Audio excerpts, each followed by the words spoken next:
Bismillahirrahmanirrahim. Assalamualaikum warahmatullahi wabarakatuh. Alhamdulillahirabbil alamin.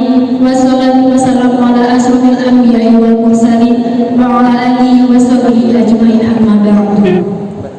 Puji syukur kehadirat Allah Subhanahu wa taala yang telah memberi limpahan rahmat dan hidayahnya sehingga kita bisa berkumpul pada hari ini dalam rangka Pesonamu, Pekan Sosialisasi dan Orientasi Mahasiswa Baru Sekolah Tinggi Agama Islam Muhammadiyah Probolinggo tahun akademik 2020-2021.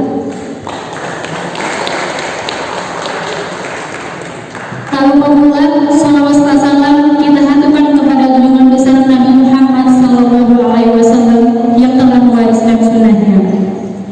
Pertama-tama, saya ingin mengucapkan selamat datang kepada rekan-rekan mahasiswa baru di kampus tercinta Sekolah Tinggi Agama Islam Muhammadiyah Probolinggo. Di sini, saya sebagai moderator akan menyampaikan beberapa rangkaian kegiatan yang akan kita lakukan. Yang pertama adalah pengenalan beberapa narasumber yang akan memberikan materi pada hari ini. Yang pertama ada Bapak Ahmad Philips, MSI MPD. Lalu selanjutnya ada Ustadz Imanuddin Abil Fida, MIRK.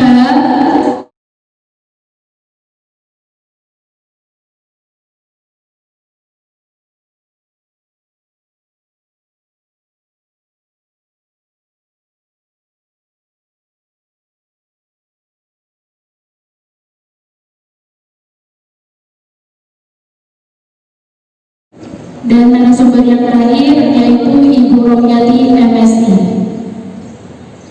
Jadi setiap narasumber nanti akan menyampaikan materi selama kurang lebih 30 menit. Dan setelah ketiga narasumber selesai memaparkan materi, kita akan membuka sesi tanya jawab kepada rekan-rekan mahasiswa baru sebanyak 3 pertanyaan ya. Namun sebelum memulai pemaparan materi, sepertinya kurang afdol jika saya tidak mengecek seberapa semangat sih teman-teman mahasiswa baru ini, apalagi setelah sekian lama kita berada di rumah aja ya. Jadi gini, saya punya yel-yel. Ketika saya mengatakan Pesonamu 2020, rekan-rekan mahasiswa baru harus menjawab dengan generasi jas merah kampus biru jaya jaya luar biasa. Bisa nggak dia? Kita coba ya, kita coba. Pesonamu 2020.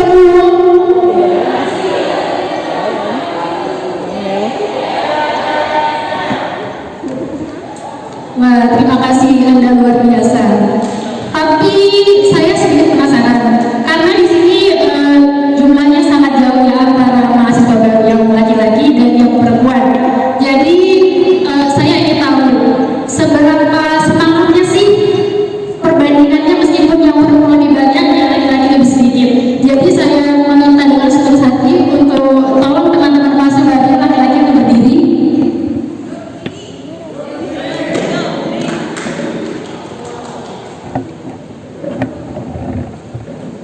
Masnya belum. Jadi seperti yang saya bilang tadi, ketika saya mengatakan Pesonamu 2020, kalian menjawab dengan generasi jas merah kampus biru jaya jaya luar biasa. Siap kan? Pesonamu 2020.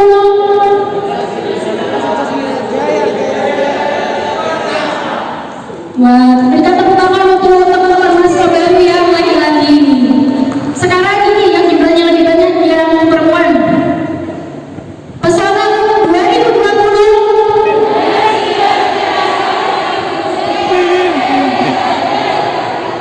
Wah, kalian benar-benar luar biasa. Kita beri tepuk tangan untuk kita semua.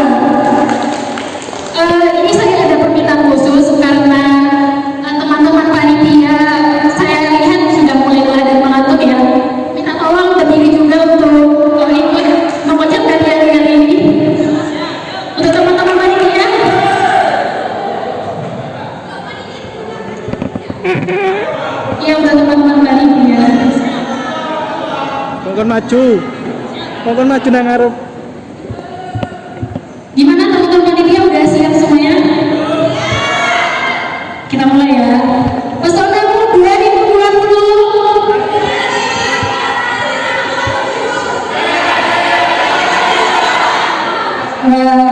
Kita harus berikan aplaus untuk teman-teman panitia yang ada kemarin sudah bersusah-payah untuk mempersiapkan acara hingga selancar ini ya. Baiklah, untuk mempersingkat waktu, marilah kita mulai acara pemaparan materi pada hari ini. Yang pertama akan disampaikan oleh Bapak Ahmad Ilis MSI MPD. Kepada Bapak Ahmad Ilis, kami persilakan. Alhamdulillah, wassallallahu la haula wala quwwata illa billah. Yang hormat Ketua STAI Muhammadiyah Kota Probolinggo, yang saya hormati rekan Wakil Ketua, para Wakil Ketua STAI Muhammadiyah Kota Probolinggo beserta Bapak Ibu dosen dan segenap panitia yang telah menyiapkan acara pada hari ini.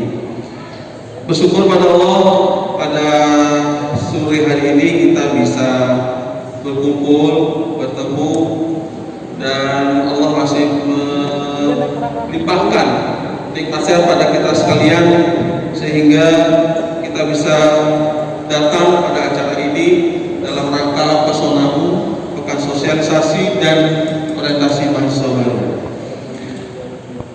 Saudara sekalian yang berbahagia, ini adalah biasanya kalau ormaba ya, orientasi mahasiswa baru.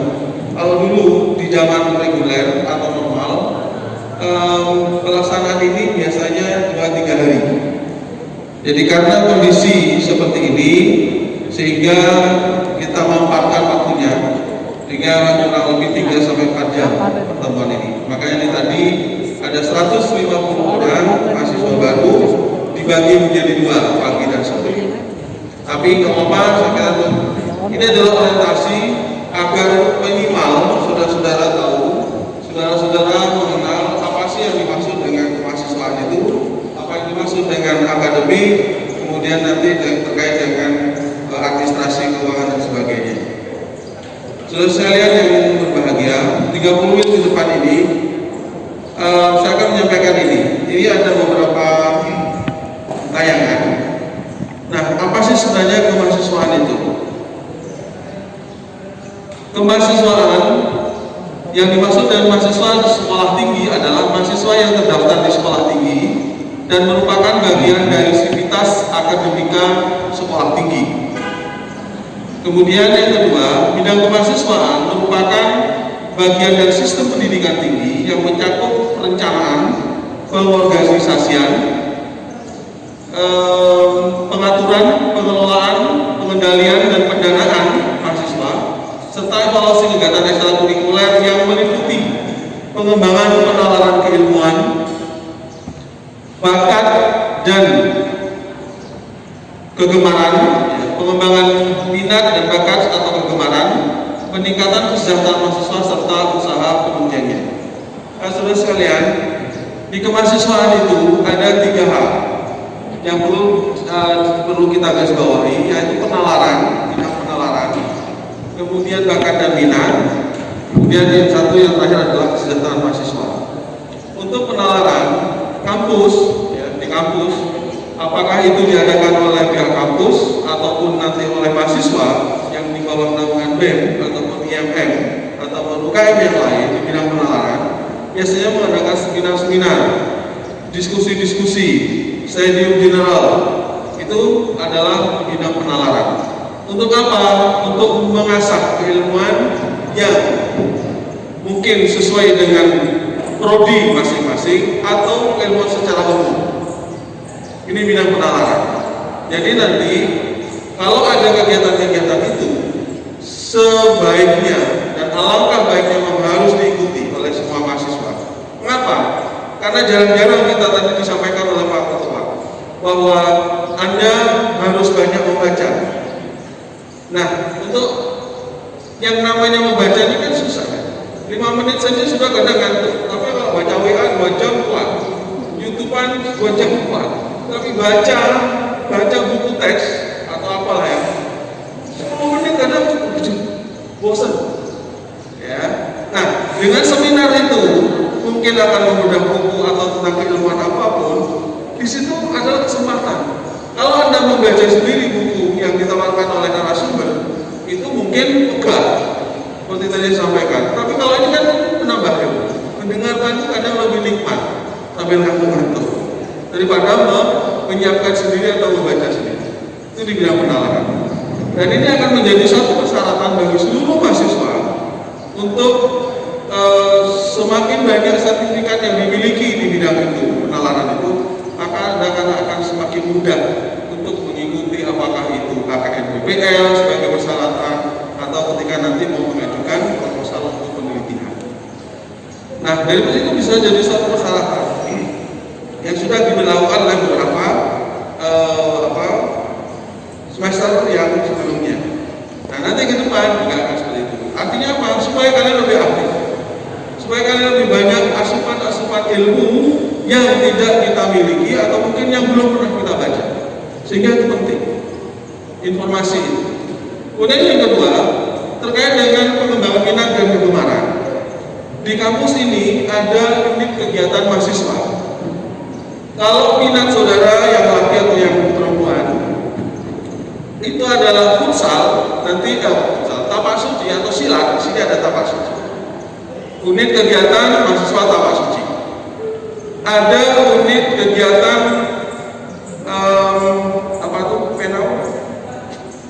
menulis tadi? Pena mentari.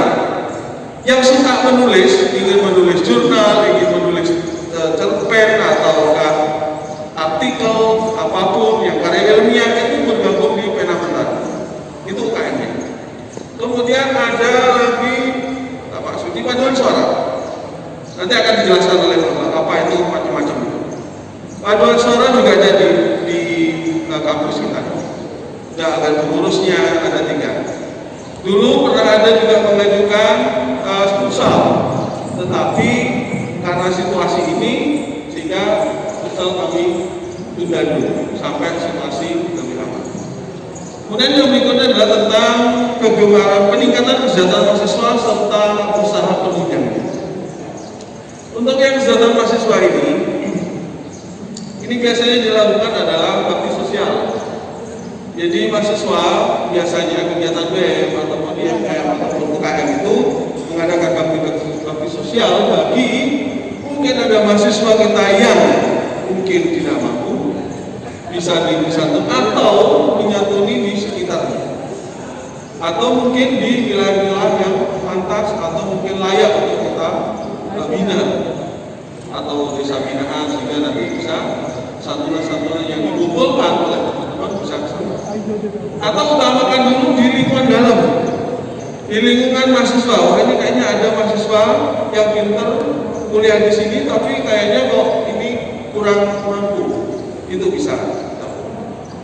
Mungkin juga karena saat-saat tertentu, kondisi tertentu, kampus sendiri, ya, pihak universitas atau pihak sekolah tinggi memberikan beasiswa khusus kepada mahasiswa yang memang tidak mampu. Ya. Upaya-upaya itu selalu kami lakukan agar apa? Semuanya bisa berjalan lancar. Tapi apa yang disarankan oleh Pak Ketua tadi, banyak membaca itu lebih penting. Karena di kampus ini saudara hanya mendapatkan sedikit, artinya sedikit, tidak misalkan satu materi tentang misalkan, saya bahasa Inggris nih, bahasa Inggris komunikasi misalkan, saya bahasa Inggris, mungkin nanti ketemu saya untuk bahasa Inggris atau bisa dosen yang lain. Bahasa Inggris misalkan, bahasa Inggris komunikasi, maka bahasa Inggris komunikasi itu saya hanya akan memberikan poin, ini loh yang aku sampaikan, kita praktikkan sebentar.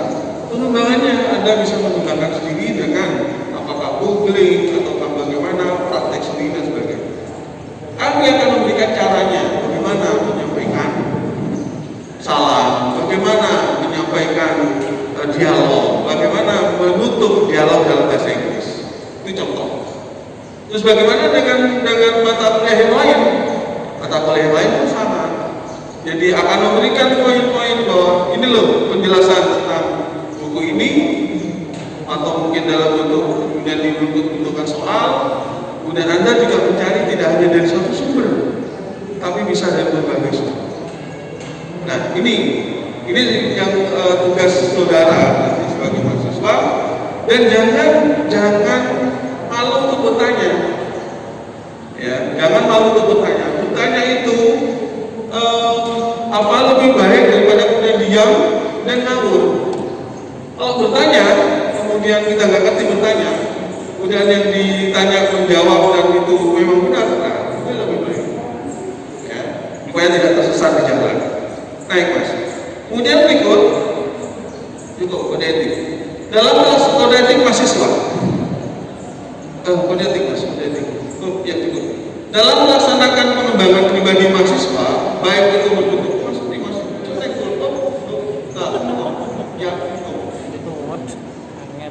baik itu berbentuk organisasi umum seperti badan eksekutif mahasiswa atau organisasi khusus olahraga, kesenian maupun belajar dan sebagainya, setiap mahasiswa wajib mentaati ketentuan-ketentuan yang berlaku di STAI Muhammadiyah Probolinggo. Jadi dalam berbentuk baik itu bentuk organisasi apapun, ketentuan yang ada di kampus ini harus diikuti. Apakah Anda nanti mau ikut kegiatan ekstra itu, UKM itu, tawasul apa, ketentuannya harus tetap ikuti. Ya organisasinya yang harus mengikuti ketentuan ini, tidak boleh liar dalam arti membuat aturan sendiri. Aturan boleh dibuat tapi tetap beracu kepada ketentuan-ketentuan yang ada di kampus.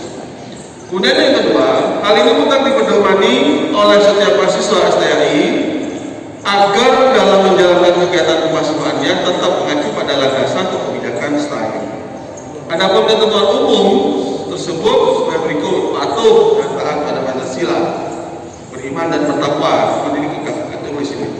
Patuh dan taat pada tata tertib kebijakan STAI, menjunjung tinggi alma mater, menjunjung tinggi tridharma perguruan tinggi, dan yang terakhir bertanggung jawab terhadap segala kegiatan yang dilaksanakan baik yang berupa kelompok atau organisasi maupun perorangan yang mengatasnamakan STAI.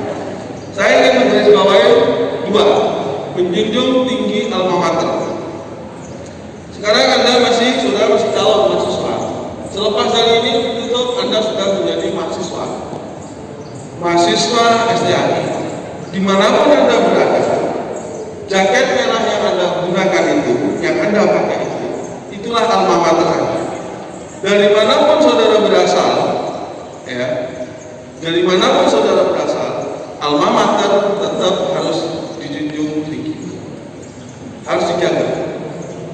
Ya, tadi katanya dari keluarga Muhammadiyah, bukan. Dari manapun asalnya, karena saudara akan menuntut ilmu di sini yang akan membimbing saudara sampai nanti lulus S1 sarjana, maka selayaknya lah dan sepantasnya lah kalau tempat di mana Anda menuntut ilmu itu dijaga nama baiknya. Ya, ini yang penting. Kenapa? Jangan kemudian mengumbar kelemahan mungkin ada di sini, saya ini kemudian diumbar kemana-mana. Nah, itu berarti Anda sudah menjatuhkan alma maternya sendiri. Ya, ini jangan sampai terjadi. Dan saya yakin yang sudah di sini pasti akan menjaga alma mater ini, karena kalau semakin Anda bisa menjaga nama alma mater, insya Allah ilmunya semakin barokah dan ilmunya yang didapat nanti insya Allah bermanfaat. Ya, kalau malah menjelek-jelekan tempatnya di mana Anda menuntut ilmu, wah ini saya tidak tahu tanggung jawabnya nanti. Ya, nah, ibarat keluarga, ibarat di sebuah keluarga, Anda berada di sebuah keluarga, kemudian di keluarga itu kemudian ada yang usil, menjelek-jelekan, masa Anda kemudian terus mengatakan, oh iya mas, hanya bapak kamu tidak benar ini pak, bagus juga. Paling tidak kita harus membela keluarga kita, bahwa keluarga kita tidak seperti itu. Ya, nah ini satu contoh saja. Nah kemudian berikutnya, hak dan kewajiban mahasiswa. Haknya dulu mas, cukup. Hak dan kewajiban mahasiswa. Hak dan praktikum serta layanan akademik lainnya sesuai dengan kurikulum dan program studinya. Khusus di masa pandemi COVID-19 ini ada perlakuan khusus. Jadi Anda punya hak untuk mengikuti atau mendapatkan mata kuliah perkuliahan selama semester berjalan. Kalau ini nanti mungkin kalau tidak salah jadwal sudah diberikan ya. Anda sudah dapat, mungkin yang belum silakan tanya atau tanya ke kantor nanti bahwa jadwal perkuliahan sudah diberikan. Mungkin ada tatap muka, kalau itu terjadi tatap muka itu pun waktunya tidak panjang. Kenapa kondisi tidak memungkinkan? Selebihnya mungkin akan ada daring, ada pembelajaran daring, tatap muka di Zoom itu atau apa nanti.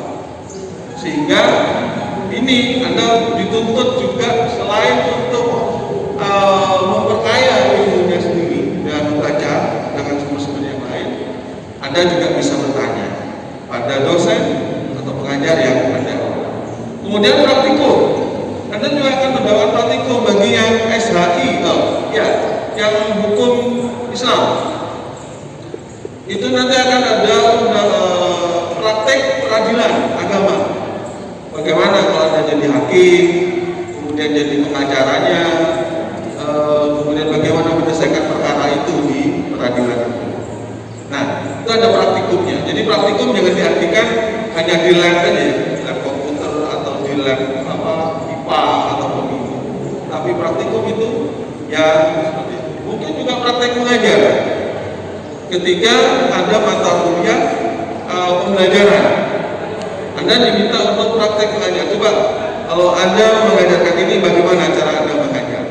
Susun rencana pembelajarannya, kemudian materinya apa, bagaimana membuka, bagaimana menutup, bagaimana kegiatan intinya bagaimana, dan menutup, dan bagaimana menilai. Nah, itu ada prakteknya juga. Gila. Untuk agar apa? Agar kalian, agar saudara bisa menjadi sarjana yang mumpuni, yang betul-betul sarjana harapan, yang sarjana piaul nanti betul-betul bisa mengajar anak-anak secara Islami.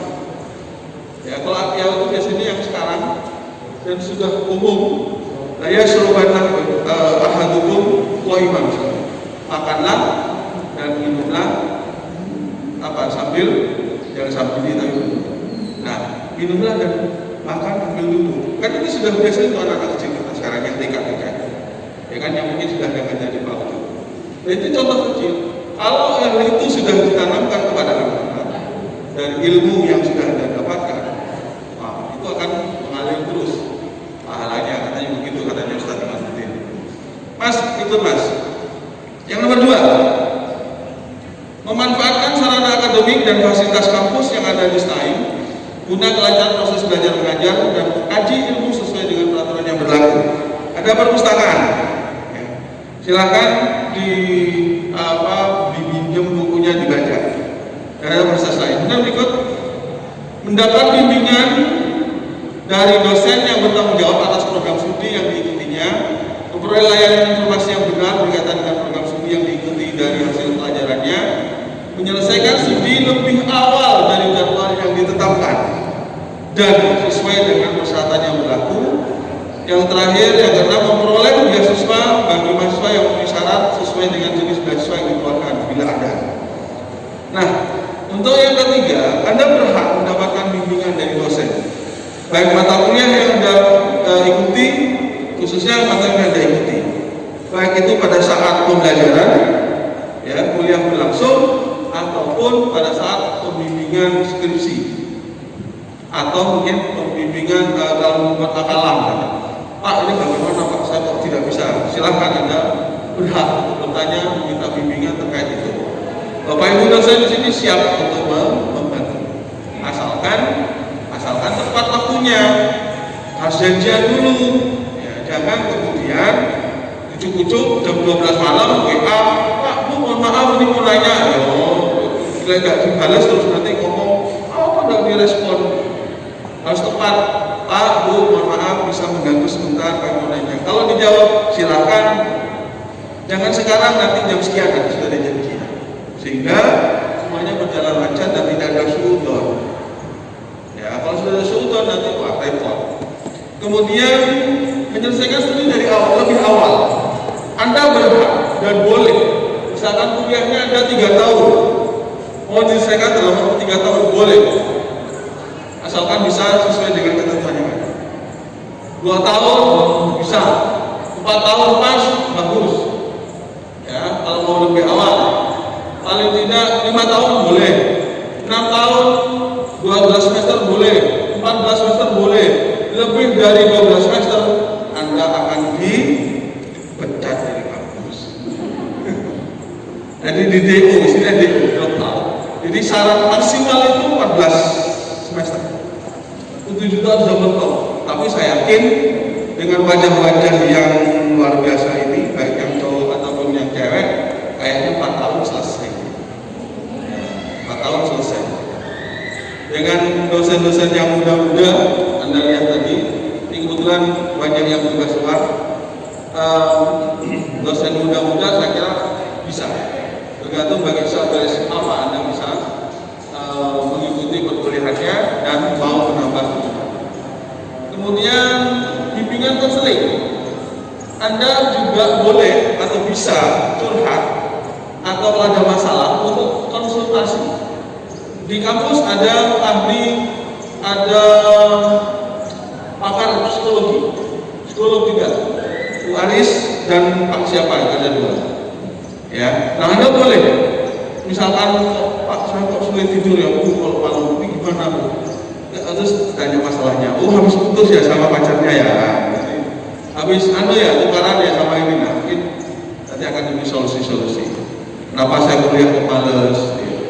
Ya males, kenapa kok males? Duit habis menjadi males kuliah. Ini kan jadi persoalan. Bagaimana mengatasi itu nanti ke itu. Kemudian ikut serta dalam kegiatan organisasi mahasiswa itu hak saudara. Boleh tidak ikut organisasi? Boleh. Kuliah toh. Ikut boleh, silakan. Saya ada kewajiban, ini yang penting kewajiban. Kalau haknya sudah didapatkan, maka kewajibannya pun jangan ditinggal, jangan kemudian diabaikan, harus imbang. Ya, harus imbang. Jadi dunia dan akhirat itu harus imbang. Nah, ini juga hak kewajibannya harus imbang. Yang pertama, membayar biaya penyelenggaraan pendidikan yang ditetapkan sesuai dengan peraturan yang berlaku. Ini jangan, yang ini penting ini. Sampai tidak mas, naik mas. Nomor 2, terus. Nomor 2, mematuhi semua peraturan dan atau ketentuan yang berlaku di STAIN. Yang ketiga, menghargai tenaga pendidik dan atau tenaga administrasi di lingkungan STAIN. Ini juga penting.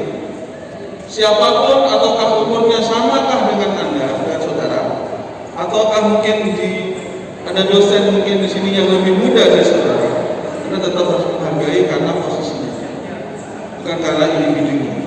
Karena dia ada sebagai dosen yang akan mengajar kita, yang akan memberikan Anda ilmu, maka dia lebih tahu dulu ilmunya daripada saudara, maka patut dihargai, patut dihormati. Kami tidak minta dihormati dan dihargai, tapi Anda yang harus menghargai. Ya, ini yang penting. Karena kalau enggak, ya agar nanti ke depan, kalau Anda menghargai dan menghormati guru ataupun dosen siapapun, insya Allah ilmunya bermanfaat. Kalau sudah enggak, nah ini nanti ya. Tuh, tolong. Kemudian termasuk tenaga administrasi ya, jangan karena ini konten ini tidak boleh. Harus, saya kira saudara tahu lah, namanya mahasiswa itu pasti tahu bagaimana harus bersikap dengan orang yang menghadapi, baik itu dosennya ataupun tenaga administrasi yang ada di sini. Karena tenaga administrasi itu yang akan membantu kegiatan administrasi saudara, baik nanti untuk rekap nilai, kemudian kartu mahasiswa, segala macam itu administrasi. Dan mengurus pembayarannya siapa? Ya administrasi. Anda mau nanya tentang mungkin yang kaitannya dengan administrasi atau dengan jadwal, ya di administrasi. Selain juga bisa ke Bapak Ibu dosen. Memelihara sarana dan prasarana serta kebersihan, ketertiban dan keamanan kampus ini penting. Ya, mas naik kursinya nggak? Yang kelima, menjaga dan meningkatkan etika kehidupan di kampus baik bersama mahasiswa maupun dosen dan sivitas akademik. Itu dijaga. Hubungan, karena di sini adalah lembaga Islam atau Islam, maka dijaga hubungan antara laki dan perempuan di lingkungan kampus. Ngomong berdua, berdempetan, Pak ini suami istri Pak, ya boleh lah suami istri, tapi ojo ning kene. Suami istri di rumah ya, artinya untuk menjaga lingkungan supaya tidak menjadi fitnah. Ya. Karena kalau sudah jempet-jempetan, ya Pak itu suami istri ya, ojo lah. Sama ini suami istri ya jangan di rumah saja. Kalau di sini kan sudah baik. Ya maksudnya itu. Jadi menjaga kehidupan kampus, ketika kehidupan kampus bisa lebih baik. Menghindari kegiatan yang bersifat destruktif yang dapat berupa penggunaan dan perbuatan yang berhubungan dengan narkoba dan tindak kriminal. Tolong dijaga. Narkoba, kriminal, ini tolong dihindari dan dijaga. Ya, sehingga apa? Sehingga saudara nanti bisa kuliah selesai 4 tahun atau mungkin 3 tahun atau 6 tahun tergantung bagaimana saudara mengikuti atau menjalani kehidupan di kampus ini, tempat-tempat di kampus. Dan terkait dengan akademik dan segala macam akan disampaikan oleh oleh pakar yang lain. Saya hanya menyampaikan terkait dengan mahasiswa. Jadi sekali lagi ekstra kampus yang ada, intra kampus yang ada di kampus ini biasanya adalah BEM, Badan Eksekutif Mahasiswa. Kemudian ada IMM yang memang ada di sini, wajib ada di intra. Kemudian UKM yang tadi sudah saya jelaskan. Nah, kegiatan atau organisasi itulah yang seandainya Anda mau ikut terlibat, silahkan. Tidak juga tidak apa-apa. Dapat tetap konsentrasi kuliah saja di sidang kuliah. Dan ingat, kegiatan UKM tidak ada pengaruh dengan akademik. Seandainya Anda masuk tapak suci, kemudian juara nasional, ketika dikirim lomba di juara nasional, apakah ini nanti juga berpengaruh kepada akademik? Tidak. Karena tidak ada hubungannya. Dia oleh SMA olahraga. Karena dia sudah prestasi olahraga, maka olahraganya dapat A. Ini kan tidak ada olahraganya. Ya, jadi tidak ada hubungan sama sekali di independen. Kegiatan itu muncul untuk mengaktualisasikan diri saudara, untuk belajar bermasyarakat di masyarakat dengan berorganisasi itu. Ya, baik di bagaimana menghadapi orang, bagaimana kemudian kita berpendapat di depan orang, bagaimana menyampaikan pendapat dengan baik, dengan tidak emosi, tetapi diterima oleh orang dan baik. Nah, itu nanti akan Anda pelajari di organisasi. Nah, saudara sekalian, itu saya kira sekilas tentang kemahasiswaan. Minimal yang tidak Anda sudah tahu itu bahwa hak dan kewajiban Anda sebagai mahasiswa itu yang bisa Anda pahami bersama, sehingga nanti dalam menjalani kehidupan kampus ini, pembelajaran dan sebagainya bisa berjalan dengan baik. Saya kira itu dari saya. Terima kasih. Kurang lebihnya mohon maaf. Assalamualaikum warahmatullahi wabarakatuh.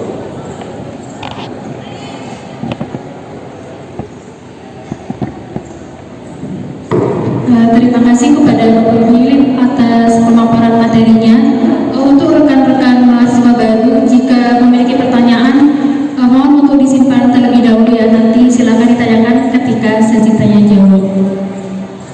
Materi berikutnya akan disampaikan oleh Ibu Romiati MSI. Kepada Ibu Romiati kami persilakan.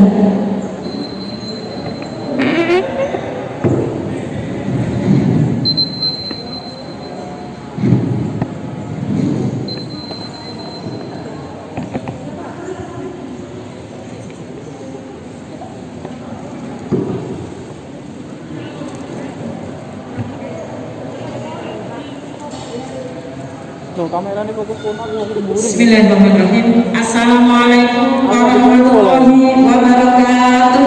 Waalaikumsalam.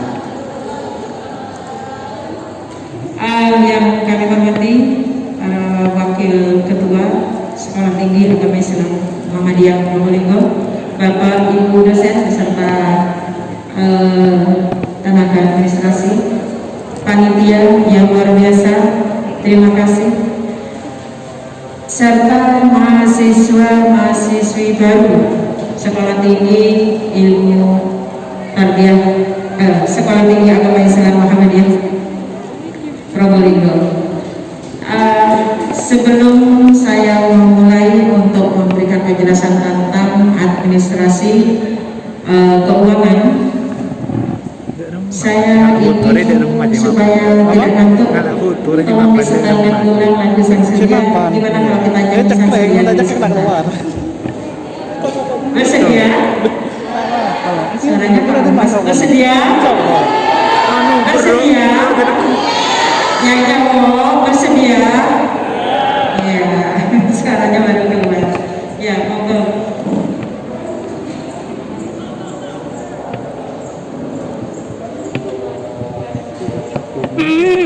Jadi kita setengah jam kok mau babak terakhir mau gila kare 10% mau sepalang udah kira mundur mau cepet ngecas semua. iya yang ngecasku sing asli enggak aku sing terus nganter aku karo nganter kok Ya, monggo silakan berdiri dulu biar tak ngantuk.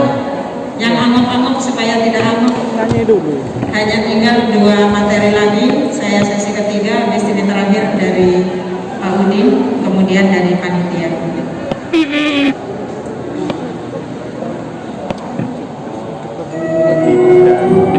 tahu Udah. pindah sono dari sana foto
Bismillahirrahmanirrahim. Alhamdulillahirrahmanirrahim. Alhamdulillahilladzi arsala rasulahu bil huda wa dinil haqq liyudhhirahu 'ala dini kulli wa kafa billahi shahida. Asyhadu an la ilaha illallah wahdahu la syarika lah wa asyhadu anna Muhammadan 'abduhu wa rasuluhu la nabiyya ba'da. Amma ba'du. Saudara-saudaraku, mahasiswa-mahasiswi baru STAI Muhammadiyah Probolinggo, selamat datang di kampus biru, jas merah kampus biru.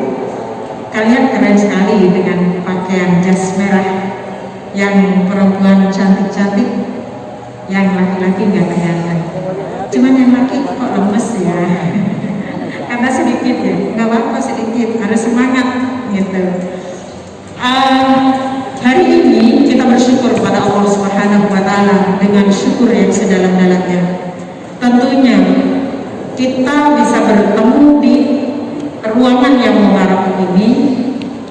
Saudara sekalian bisa ikut duduk berada di sini tidak lain karena rahmat dan nikmat dari Allah Subhanahu wa taala. Saya ingin mengajak di saat kita bersyukur kepada Allah tidak cukup hanya dengan kata tahmid, tidak cukup hanya dengan ucapan alhamdulillah, alhamdulillahirabbil alamin. Awal syukur itu memang dengan ucapan tahmid alhamdulillahirabbil alamin. Tetapi bukan hanya itu yang Allah kehendaki. La in syakartum la azidannakum wa la in kafartum inna adzabi lasyadid. Yang Allah maksudkan siapa yang bersyukur akan aku tambah nikmatnya adalah syukur itu bisa mengantarkan kenikmatan yang Allah berikan itu menjadi sebuah ketaatan kepada Allah. Hambanya yang Allah limpahkan sebuah rezeki, apakah rezeki kesehatan, rezeki kesempatan menuntut ilmu seperti yang saudara sekalian terima dari Allah, itu adalah sebuah kenikmatan.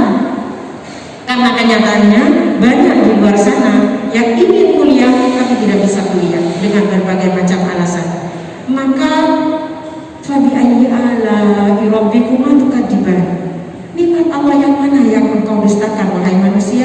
Telah aku penuhi. Kamu ingin kuliah? Bisa. Buktinya sekarang bisa ikut Ormaga, ikut pesonamu di STAI Muhammadiyah Probolinggo.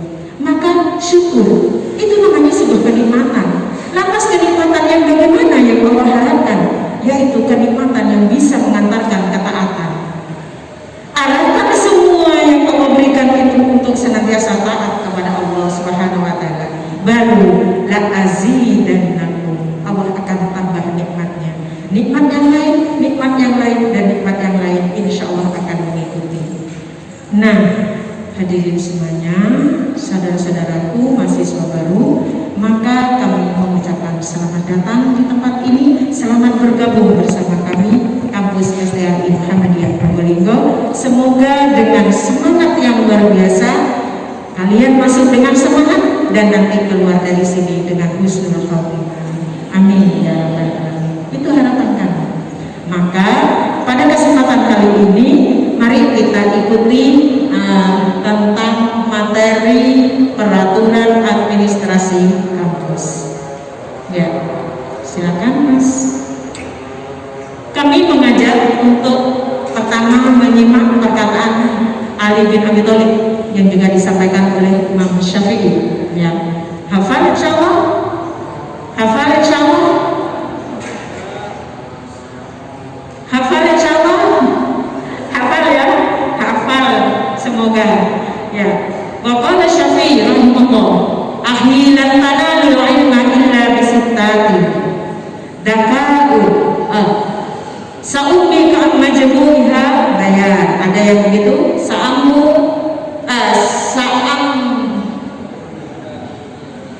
sa'ummika mana antafsiriha bayan daka'in wa hirsin wastibarin. Di sini wa bulghatin wa suhbati ustadin atau wa irsyadu ustadin wa tuli zaman. Ada 6 persyaratan kata Imam Syafi'i kalau ingin mendapatkan ilmu, tentunya ilmu dalam tanda petik ilmu yang bermanfaat. Ada 6 persyaratannya. Yang pertama, kecerdasan. Kalau Anda tidak cerdas, tidak mungkin sampai selesai SLTA dan untuk kemudian masuk melangkah ke perguruan tinggi. Sekali lagi, dari mana Anda bisa? Karena Allah SWT. Itulah maka kenikmatan yang harus kita syukuri. Kecerdasan itu yang Anda miliki, jadikan alat untuk menuju kepada ketaatan kepada Allah.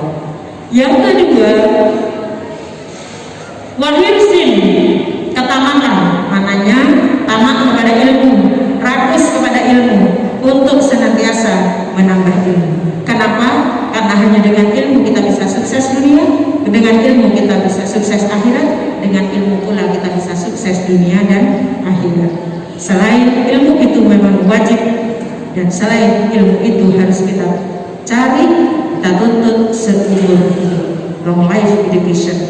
Keilmuan harus kita pelajari seumur hidup kita. Nah, yang keempat ada kesungguhan. Ada kesungguhan.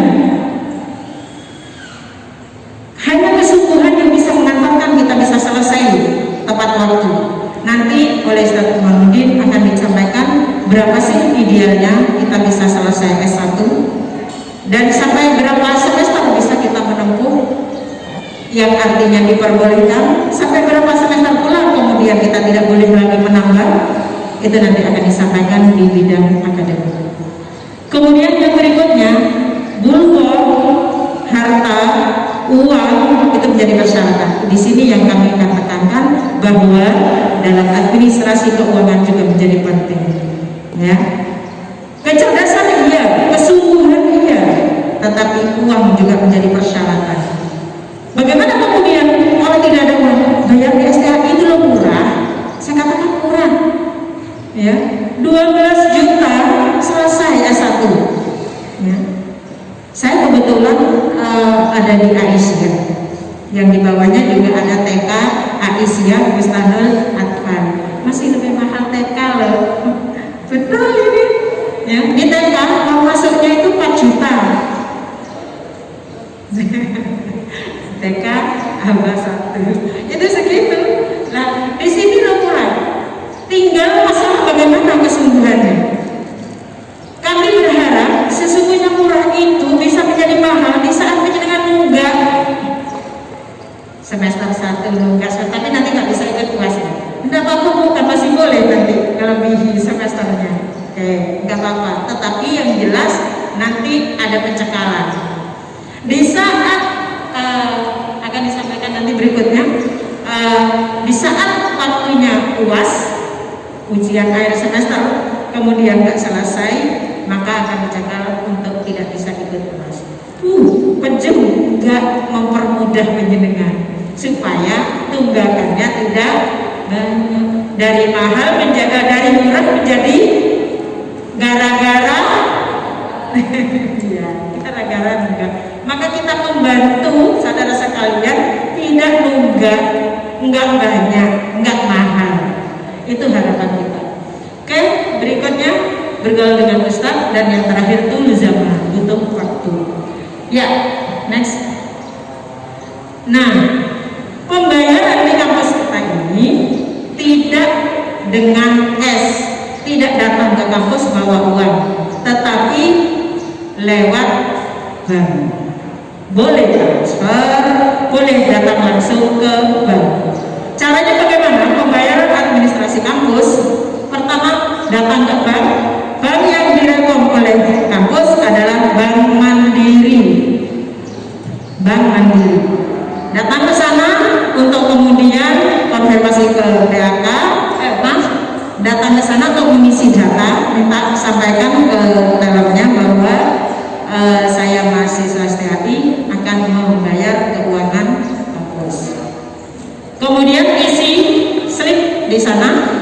Setelah itu silakan membayar ke teller, dan dari teller nanti akan mendapatkan validasi, kemudian mendapat kwitansi 3 lembar.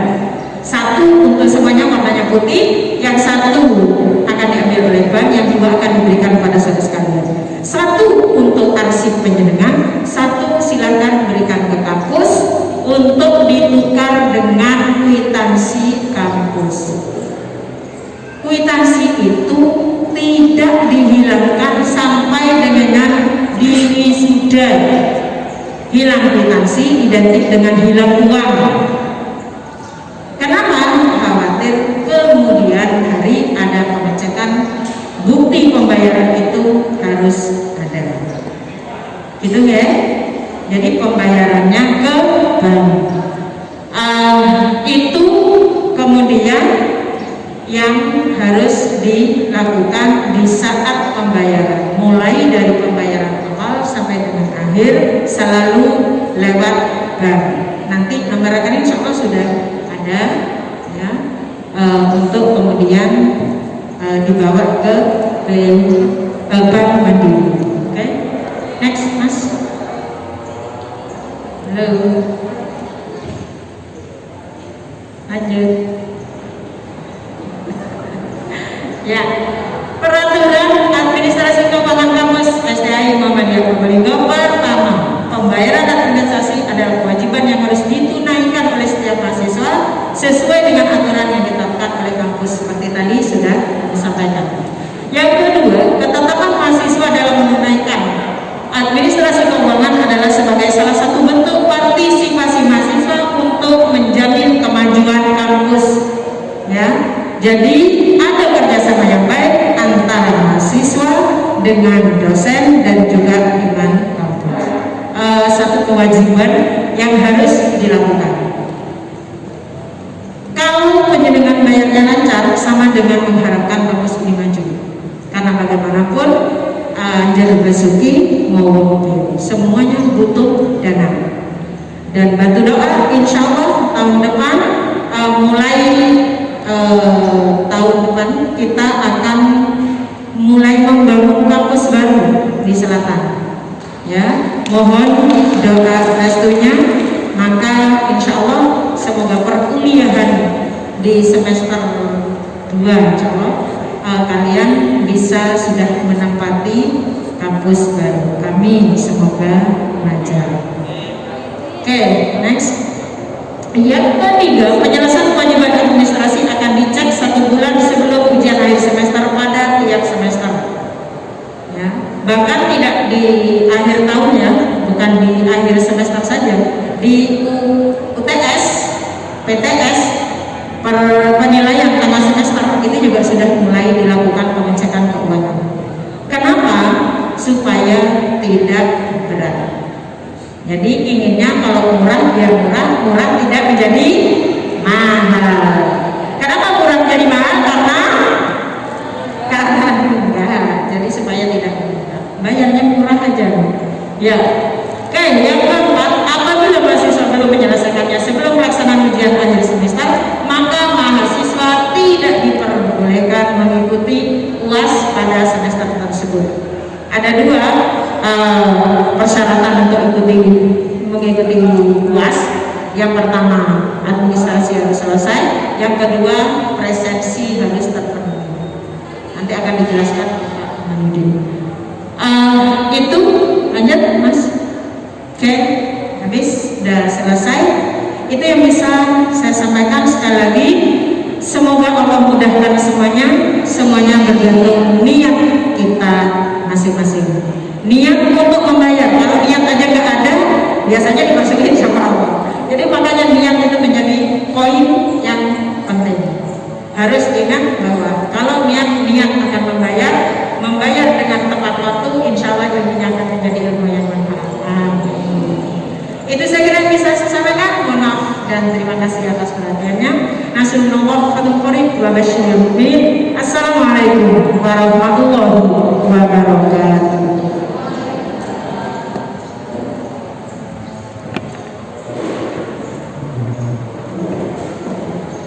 Kami sampaikan terima kasih atas pemaparan materi yang disampaikan oleh Ibu Romiati MSI.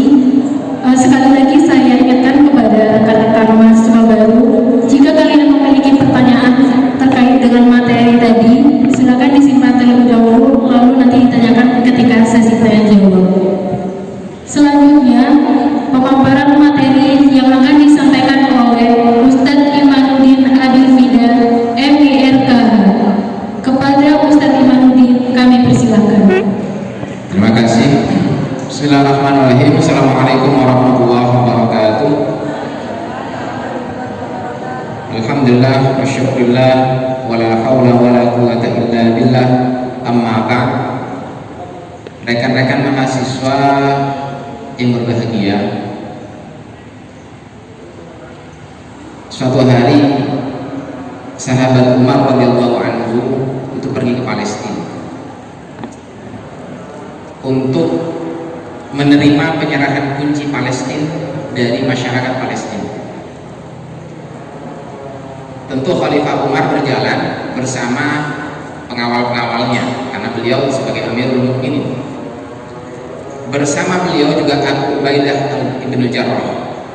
Siapa Abu Ubaidah itu? pemimpin pasukan yang membuka Palestina waktu itu. Lalu ketika itu Khalifah Umar, untanya akan melewati sungai. Lalu beliau turun dari untanya, melepas sepatunya, lalu kemudian memanggul sepatunya di pundaknya. Lalu Abu Ubaidah kaget. Kenapa kaget? Ya karena menurut Abu Ubaidah itu nggak pantas untuk seorang khalifah sekali Umar bin Khattab. Lalu Abu Ubaidah bertanya kepada Khalifah Umar, wahai Amirul Mukminin, apakah engkau akan berpenampilan seperti ini?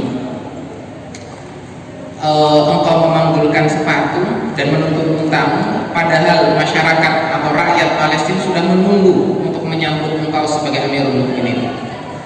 Lalu apa yang dikatakan oleh Khalifah Umar bin Khattab ketika itu? Oh, katanya, ya, seandainya bukan engkau yang mengatakan itu, laqad ja'altahu nakalan li ummati Rasulillah sallallahu alaihi wasallam, katanya. Seandainya bukan engkau ya Abu Ubaidah yang mengatakan itu, sungguh sudah aku beri pelajaran sebagai peringatan bagi umat Rasulullah. Nahnu qaumun laqad ta'azzara Allah bil Islam. Famahma ibtaghaina bi ghairi Islam Allah. Kita ini kaum manusia yang dulu itu hina. Lalu Allah memuliakan kita dengan Islam. Maka seandainya kita mencari kemuliaan kepada selain Islam, maka Allah akan menghinakan kita. Poin pentingnya adalah Khalifah Umar tidak menaruh kemuliaan pada penampilan. Khalifah Umar tidak meletakkan kemuliaan itu pada sesuatu yang bisa dilihat, entah itu unta yang mahal, pakaian yang mahal, dan seterusnya. Nah, karena sebenarnya itulah Islam. Ya. Lalu kemudian bagaimana ketika kita ingin berislam dengan sebaik-baiknya? Bagaimana ketika kita ingin berislam dengan sebaik-baiknya? Kita tentu ingat salah satu firman Allah, a'udzubillahi minasyaitonir rajim, yarfa'illahu alladziina aamanu minkum walladziina utul 'ilma darajat. Bahwa sesungguhnya Allah akan mengangkat derajat siapa itu? Orang-orang yang beriman dan orang-orang yang menuntut ilmu. Beberapa derajat. Orang beriman dan menuntut ilmu. Beriman, lalu dengan keimanan itu ia menuntut ilmu. Dengan ilmu itu ia akan menambah keimanan terus-menerus. Jadi iman dengan ilmu itu related. Tapi memang banyak orang yang berilmu tidak beriman. Kita disuruh beriman, tapi tidak berhenti pada beriman itu, tapi utul iman, mencari ilmu. Maka itu banyak konsep-konsep di dalam agama kita ini yang menyuruh kepada kita untuk menuntut ilmu.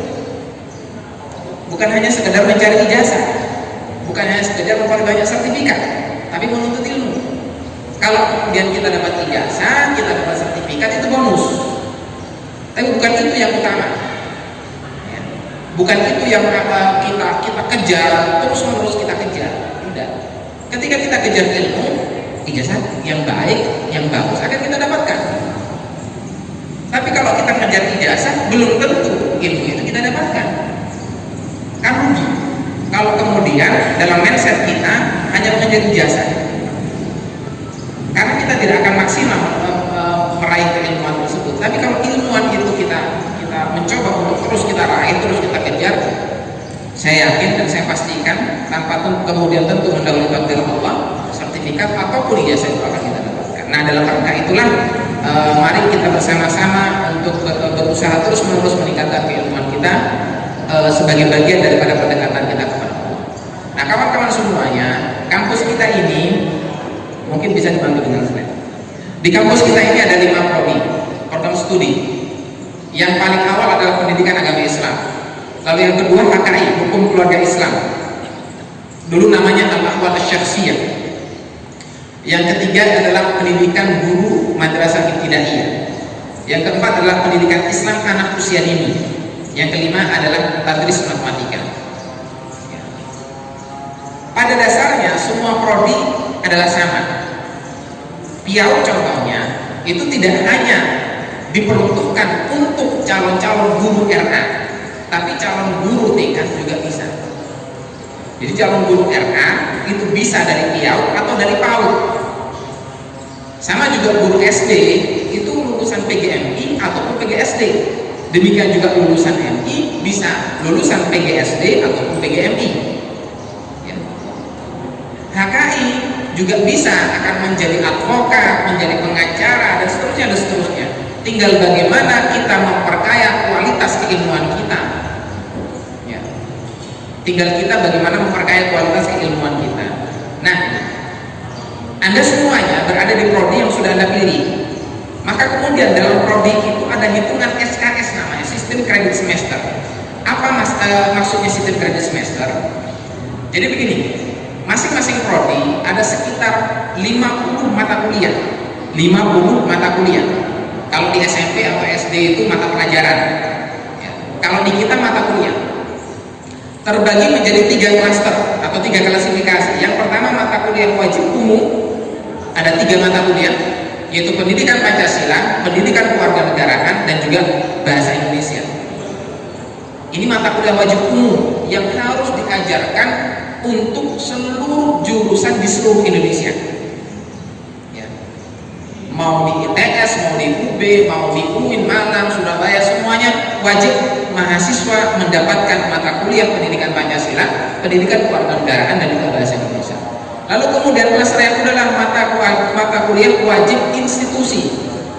Mata kuliah wajib institusi adalah sebagai penciri khas daripada suatu institusi tersebut. Karena kita ini adalah lembaga perguruan tinggi keislaman, otomatis mata kuliah wajib institusi adalah yang berciri khas keislaman.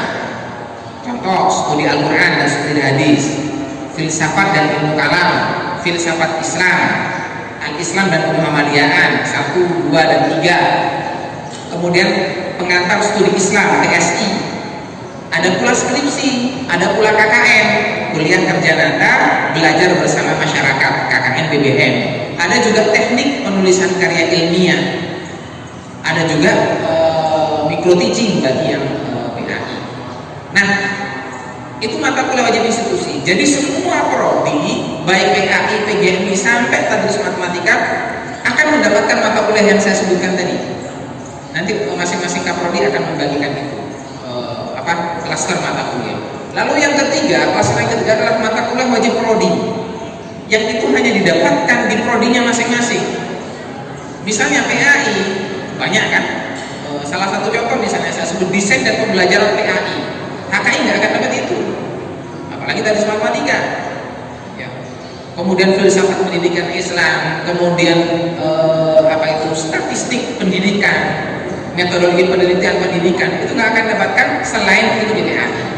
Pengembangan kurikulum PAI, analisis materi PAI SD, MA, SMP, dan seterusnya. Sebaliknya di HKI akan dapat nanti mata kuliah seperti jinayat, mawaris, pengantar hukum Islam, kemudian hukum pencatatan perkawinan di Indonesia, hukum kewarisan di Indonesia, advokasi atau advokatur, lalu kemudian usul fiqh, pendalaman usul fiqh, itu akan didapatkan semuanya. Itu untuk HKI. Untuk matematika beda lagi, ada kalkulus, ada aljabar 1, 2, ada pemrograman, dan seterusnya.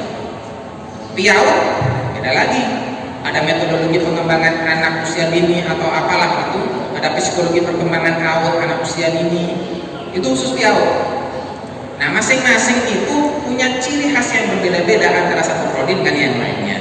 Baik, nah seluruh mata kuliah yang ada itu bisa ditempuh selama 7 semester. 7 semester itu berapa tahun? 3,5 tahun. Semester 1, semester 2 sampai semester 7. Plus juga nanti KKN. Nah, di masing-masing semester Anda akan mendapatkan sekitar 10 sampai 12 mata kuliah. 10 sampai 12 mata kuliah setara dengan 20 sampai 24 SKS. Apa sih bedanya antara mata kuliah dengan SKS itu? Satu mata kuliah contoh bahasa Inggris itu nilainya 2 SKS. Ya. Teknik penulisan karya ilmiah nilainya 3 SKS. Maksudnya nilai 3 SKS dengan bedanya antara 2 SKS dengan 3 SKS apa? Bobot penugasannya nanti berbeda-beda. Bobot penugasannya itu berbeda-beda. Ya. Kalau 2 SKS lebih ringan daripada 3 SKS. Kalau nggak salah contohnya di PAI pengembangan kurikulum PAI itu 3 SKS. Ya. Nah, tadi kami katakan bahwa ada sekitar 50 sampai 60 mata kuliah yang setara dengan 150 sampai 158 SKS. Ini kami terangkan secara global ya. Kenapa antara 150 sampai 158? Karena antara PAI dengan HKI dengan PGMI berbeda-beda. Tapi antaranya begitu. Ya. Nah, semester 8 itu sudah tinggal skripsi. Bahkan penulisan skripsi itu dimulai dari semester 6. Sehingga semester 8 itu fokus menulis skripsi. Sebelum selesai semester 8 itu sudah selesai ujian skripsi dan tinggal menunggu mendapatkan ijazah. Itu kalau lancar. Ya. Jangan sampai terlambat. Jangan sampai terlambat. Karena kalau terlambat ya sebenarnya ada relaksasi juga. Boleh menikmati kehidupan di kampus SDM Muhammadiyah Probolinggo sampai 12 SKS. Setara dengan 6 tahun. Lebih dari 12 SKS lebih dari 12 semester itu jelas akan DO, drop out, itu jelas ya. Nah teman-teman semuanya, per mata kuliah contohnya Anda ini kalau tidak salah hampir semua prodi semester 1 akan mendapatkan 9 mata kuliah yang setara 20 sampai 24 SKS kalau tidak salah ya, karena minimalnya 2 SKS per semester. Nah, hari Senin itu sudah mulai kuliah dengan jadwal yang bisa Anda akses di grup-grup WhatsApp. Semester dasar atau semester ganjil itu akan berlangsung selama 16 minggu. 16 minggu itu berarti berapa? 4 bulan. Jadi Oktober, November, Desember, Januari. Ya. Ini selesai semester dasar. 2 bulan akan ada UTS, ujian tengah semester. Setelah selesai nanti akhir bulan Januari akan diadakan UAS, ujian akhir semester. Baru nanti Februari akan masuk semester genap, semester yang kedua. Itu sampai nanti bulan Juli. Kenapa bisa panjang? Karena puasa kita libur. Ya, kalau masalah seminggu sebelum puasa itu sudah libur sampai 2 minggu setelah Idul Fitri. Baru setelah itu kita masuk lagi, makanya panjang dari bulan Februari sampai bulan Juli. Kalau tidak ada libur Februari, Maret, April, Mei atau Juni udah selesai. Ya. Nah, nanti Agustus ataupun September ataupun Oktober tahun 2021 antum akan masuk semester yang ketiga. Demikian seterusnya, semester keempat, semester kelima dan seterusnya. Nah, masing-masing semester akan mendapatkan 9, kalau sekarang 9 mata kuliah. Kenapa? Karena terbatas dengan metode tatap muka yang terbatas yang akan kami terangkan nantinya. Kalau antum lancar, ya lancar semuanya, semester 7 itu terakhir mendapatkan mata kuliah. Semester 8 nggak ada mata kuliah sudah. Tinggal menikmati hari-hari untuk menulis skripsi. Ya. Nah, kemudian itu yang dinamakan SKS. Kemudian skripsi itu disusun mulai semester 6. Semester 6 atau semester 7 antum juga sudah harus memulai proses KKN, kuliah kerja nyata. Ya. Metodenya bagaimana nanti tentu akan diterangkan lebih lanjut lagi. Nah, kemudian teman-teman semuanya, kalau kita tidak terhambat oleh COVID-19, tentu kita tidak mengeluh, ya. Tapi kita harus menyesuaikan diri dengan keadaan COVID-19 sekarang. Maka perkuliahan kita sangat terbatas. Antum akan mendapatkan 9 mata kuliah dalam satu semester, dan setiap mata kuliah itu hanya bertemu selama 30 menit dalam 1 bulan. Contoh, HKI semester 1 ketemu saya misalnya pelajaran bahasa Arab misalnya. HKI semester 1 ketemu hari Senin misalnya ini. Hari Senin jam 2 sampai jam setengah 3. Ya. Nah, HKI semester 1 itu dari jam tadi kan ditentukan ya 14.30 sampai 16.30 kalau nggak salah waktu untuk sore itu. Nah, selama 3 jam itu akan mendapatkan 5 mata kuliah, dan satu mata kuliah berlangsungnya cuma 30 menit. Makanya saya katakan sangat-sangat terbatas. Jadi mata kuliah 1 sampai mata kuliah ke-5, saya katakanlah mata kuliah bahasa Arab. Senin berikutnya HKI semester 1 nggak masuk. Dia akan masuk lagi Senin yang ketiga. Senin yang ketiga dia akan masuk, kemudian menerima mata kuliah 6, 7, 8, 9. Jadi saya yang mengampu mata kuliah bahasa Inggris nggak akan ketemu dengan HKI semester 1 ya. Karena Senin pertama saya sudah memberi mata kuliah bahasa Inggris, minggu kedua HKI 1 nggak masuk, HKI semester 1 masuknya, minggu ketiga HKI 1 masuk hari Senin, tapi mendapatkan mata kuliah 6, 7, 8, 9. Kalau yang semester 5 itu 10 mata kuliah, jadi 5. Senin yang ketiga nggak masuk, Senin yang keempat nggak masuk, baru Senin yang kelima itu saya masuk lagi, bertemu dengan HKI 1 dalam mata kuliah bahasa Inggris hanya 30 menit. Nah, kawan-kawan semuanya, jadwal yang dirancang yang sudah antum bisa akses di grup WhatsApp itu kami rancang berlangsung sampai pertengahan bulan November. Ada kemungkinan diubah, ada kemungkinan tetap, ada kemungkinan diubah, ada kemungkinan tetap, sesuai dengan situasi dan kondisi yang ada sekitaran kita. Pak, bagaimana kalau kemudian terasa kurang, waktunya yang mepet, kemudian tugas-tugas yang banyak? Boleh, silahkan. Sesuai dengan kesepakatan dosen, HKI 1 misalnya, saya bersepakat dengan mahasiswa HKI 1, saya mengampu bahasa Inggris, kemudian oke, kita nanti kuliah kuliah via WhatsApp atau via Zoom, atau oke, kita ketemu di mana, luring, monggo ya, tentu dengan memperhatikan protokol kesehatan ya. Nah, ini adalah jalan yang ditempuh oleh kampus, karena ini adalah jalan 50-50. Kalau kemudian, karena kampus belajar dari pengalaman di semester genap kemarin, perkuliahan itu melalui Zoom. Cuman masalahnya itu banyak. Oke lah, katakanlah HP, semua mahasiswa itu memegang HP Android. Tapi kan belum tentu di masing-masing HP itu ada data. Ya. Oke, HP Android baik untuk mengakses Zoom, datanya ada, belum tentu sinyalnya kuat. Mahasiswa STI ini kan tidak hanya berada di perkotaan, orang Sumberkare, Sumbergendong, kemudian Kulipan, itu juga cukup banyak. Jadi ini adalah 50-50. Ini adalah pertengahan. Manakala kemudian kita masuk seperti biasa, kalau seperti biasa itu begini, antum semester 1 itu bisa 4 hari ke kampus ya, mendapatkan 12 mata kuliah. Setiap hari setidaknya 3 mata kuliah. Hari pertama 3 mata kuliah, hari kedua 3 mata kuliah, 12 mata kuliah, 10 sampai 12 mata kuliah. Kalau 10 mata kuliah bisa cuma 3 hari, sesuai dengan jadwal yang sudah ditentukan oleh kampus. Nah, per mata kuliah kalau SKS itu panjangnya 1 jam 20 menit alias 80 menit. Itu satu mata kuliah. Jadi kalau waktu normal saya mengajar bahasa Inggris di HKI 1, setiap minggu saya akan masuk.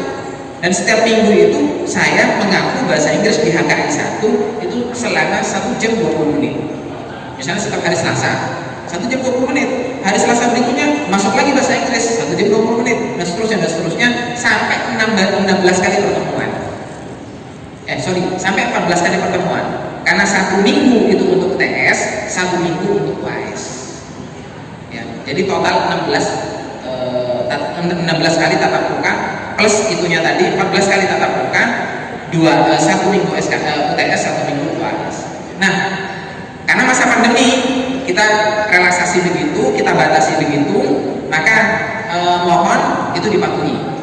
Manakala keadaan ini belum juga berangsur pulih, bisa jadi UTS dan UAS kita tiadakan, diganti dengan tugas. Ya. Nah, walaupun tatap muka kita terbatas, penilaian tetap akan dilakukan atau akan dilaksanakan dengan sportif oleh dosen pengampu masing-masing. Jadi penilaian itu dari kehadiran, kemudian dari tugas, dan juga dari ujian. Ya. Penilaian itu sih. Penilaian itu adalah nilai A setara dengan 4.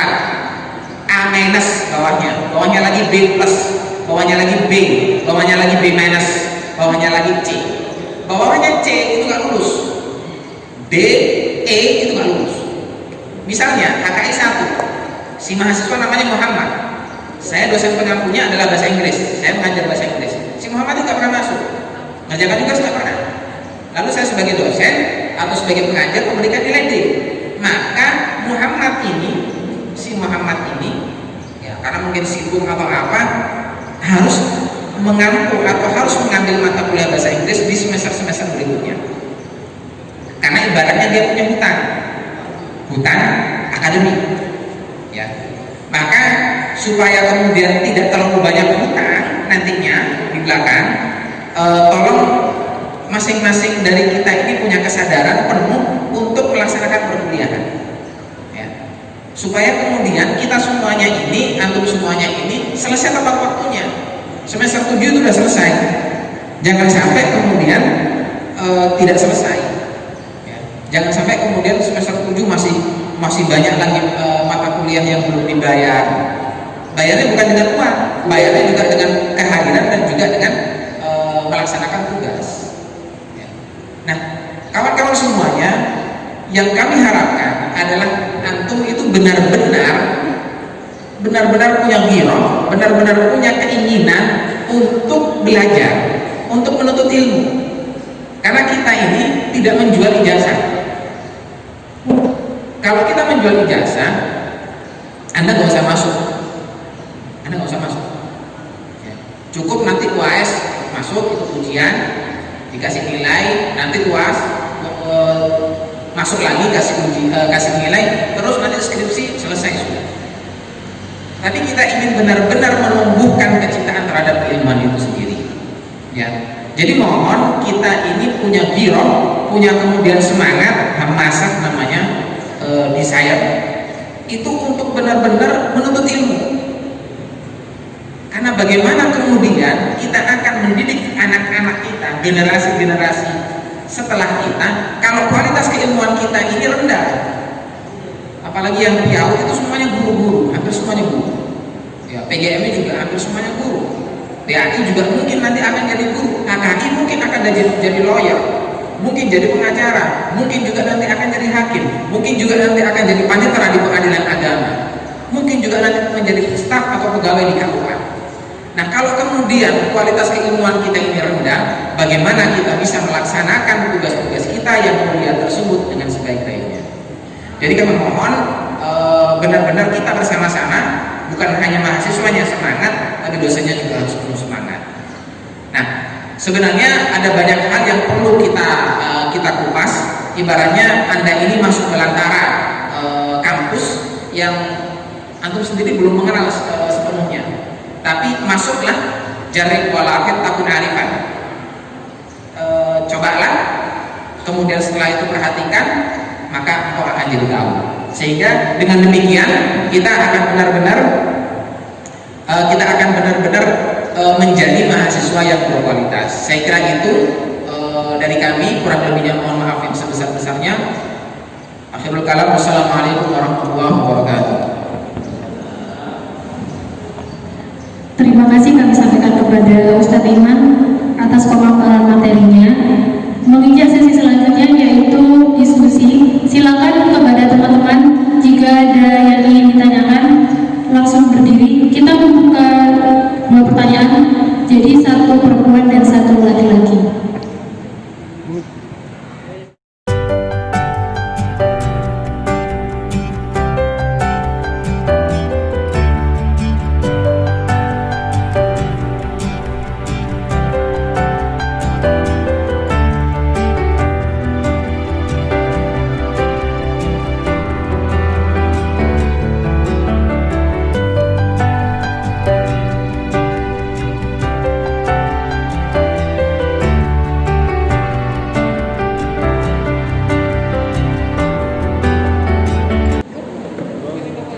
Silakan rekan-rekan, mungkin ada yang ingin ditanyakan, bisa langsung berdiri.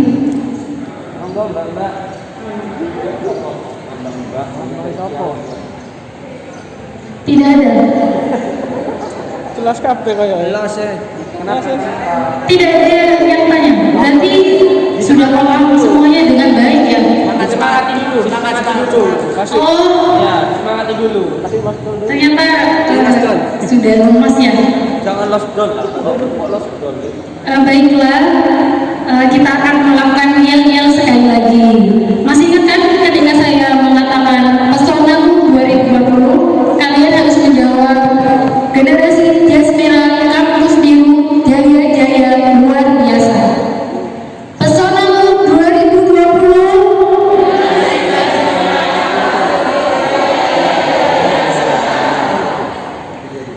Sepertinya kurang semangat ya.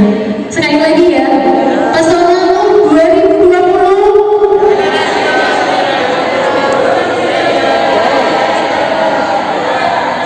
Nah, terima kasih. Setelah kita melakukan ini, apakah masih tidak ada yang ingin ditanyakan? Mungkin Mbak tadi yang nyanyi. Oh, ada.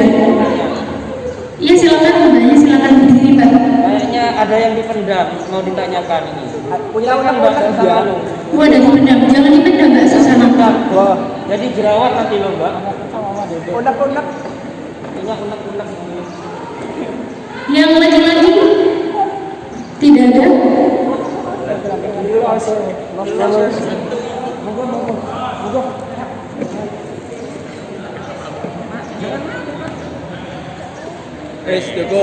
Tutup. Nggak ada, tutup Oh, ternyata ini ya, rekan-rekan mahasiswa baru sangat menyimak dengan baik sehingga tidak ada yang perlu ditanyakan. Baiklah, demikian acara ini pada hari ini. Terima kasih kepada para narasumber yang telah memaparkan materi dengan begitu jelas, dan terima kasih kepada rekan-rekan mahasiswa baru yang begitu semangatnya mengikuti kegiatan ini. Saya sebagai moderator, mohon maaf jika ada kata dan perbuatan yang kurang berkenan.